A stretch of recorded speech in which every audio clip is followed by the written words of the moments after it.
The third presenter is Miss Nagisa Omi. The presentation title is Who Decides What is Normal? Please start.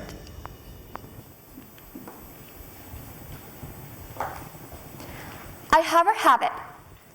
Whenever I watch a funny video, I never press like right away. First, I check the comments. Only after I see that other people like it, do I finally press like. Before asking what I think, I ask what everyone now thinks. That was my normal. Nagisa, you're kind of weird. I used to hate hearing those words because I was afraid to being different. To me, being normal meant following the path everyone admired. To study hard, to earn good grades, and to get into a good university. I believe there was one right path. And I was afraid to step off it. I grew up in Kyushu, a small city in northern Japan.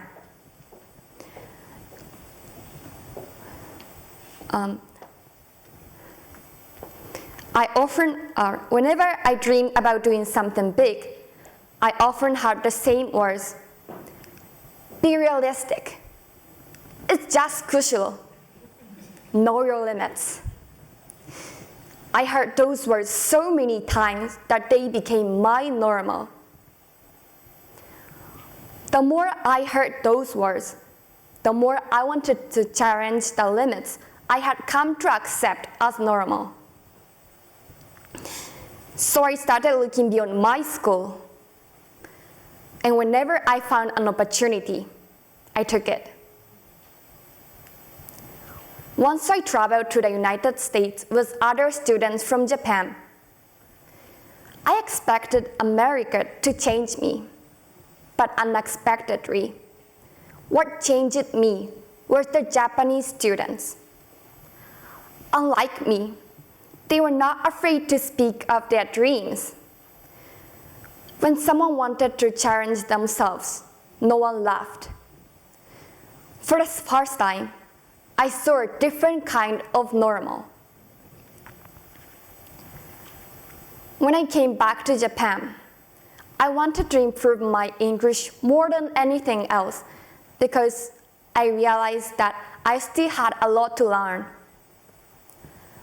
But one day, one of my teachers laughed and said, "If I spoke English, Nagisa would probably make fun of my pronunciation."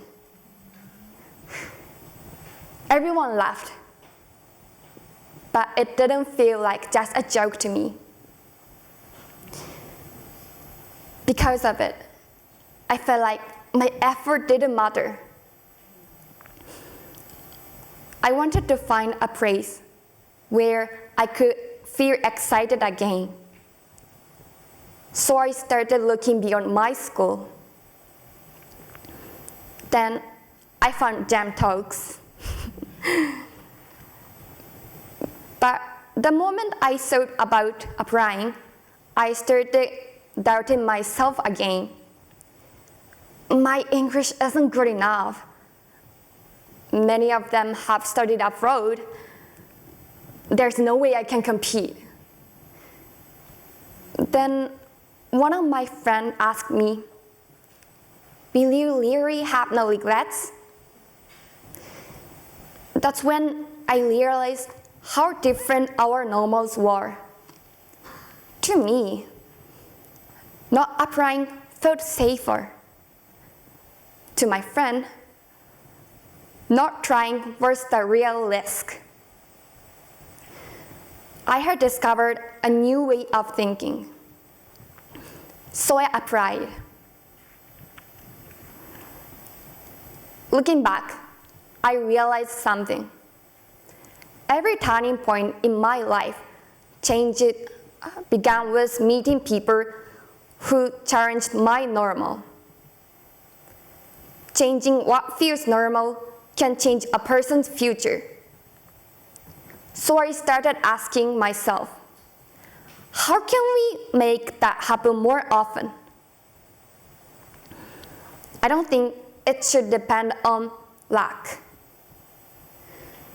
That's why I want to create a platform that intentionally connects young people with someone whose normal is completely different from their own.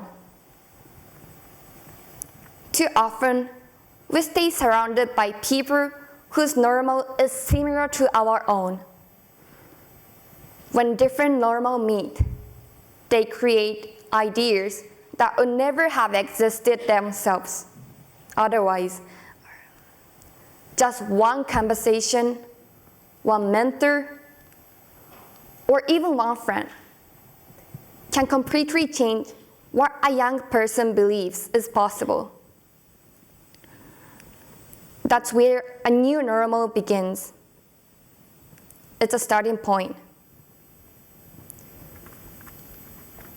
I used to read their comments. Now, I want to write one. Don't let someone else's normal define who you are. Then, who decides what is normal? Thank you for listening. Thank you very much, Ms. Omi. We move on to a Q&A session. The mic will go to Ms. Justo. Wow. Nagisa-san, thank you so much for the presentation. Amazing. I think your story is a story of an underdog. We use this term in English. 日本語だと絶対に勝てないだろうって思ってる、チームとか人っていうのをアンダードッグって言うんですけど、I think you faced so many different challenges. You know, you said it's just Kushino. Your high school teacher, wasn't happy for you, in your accomplishments. I think there's so many things that came your way, but you said, you know what? I don't care. I don't care about people's opinions. Well, you learned not to care, And so I think your story is one of an amazing underdog. But I know it's hard to be an underdog. It's hard to not care about the comments. Do you have, and I think it's so easy to give up and say, you know what? It is just Kushino. It is just, people in Tokyo have more big chances. Gem Talk, maybe there's bigger speakers than me. How did you not give up? And what advice do you have for someone who, thinks the same way? 日本語で回答させていただきます。私自身本当に何度もいろんなことを言われて諦めようとしたことがあったんですが、課外活動などで他の地方の人と関わったりする中で自分も挑戦していいんじゃないかっていうふうに思ったり、すごく元気づけられることがたくさんあって、いつも小さなコミュニティにいるんじゃなくって他の世界に飛び出していくことによっていろんな意見を聞いてさまざまな人の普通っていうものを知っていって、それが何かを諦めないきっかけになるんじゃないかなと思っています。なのでもし何かアドバイスができるとしたら、